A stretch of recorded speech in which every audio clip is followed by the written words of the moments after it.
Maneira de conhecer, o governo de Aruba já há algum tempo acaba junto com o Bohama está trabalhando riba swap, cambio de edifício. O Bohama está edifício bio de aduana que tem no centro da cidade e a cambio está construir edifício novo para gente de corpo de aduana na Barcadeira.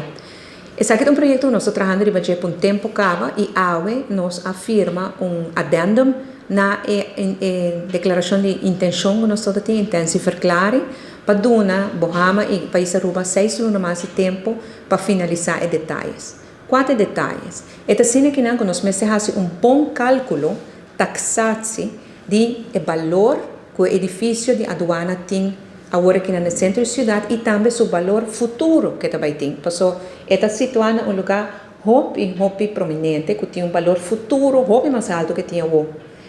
De outra banda, nós temos quase bom taxado e valoração de edifício novo que também agora trabalha para a aduana na Barcadeira para comparar os dois valores aí, para mirar se não tem valor de mais que agora dá na Bohama ou de menos que agora dá.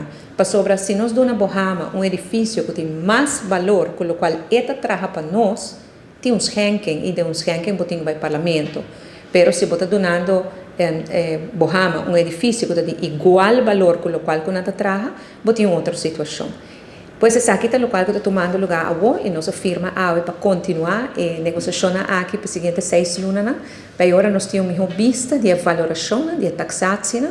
Para agora nós vamos informar o parlamento que está a situação, o parlamento pede informação e para nós finalizar agora o acordo que também tem entre Bohama e País Aruba.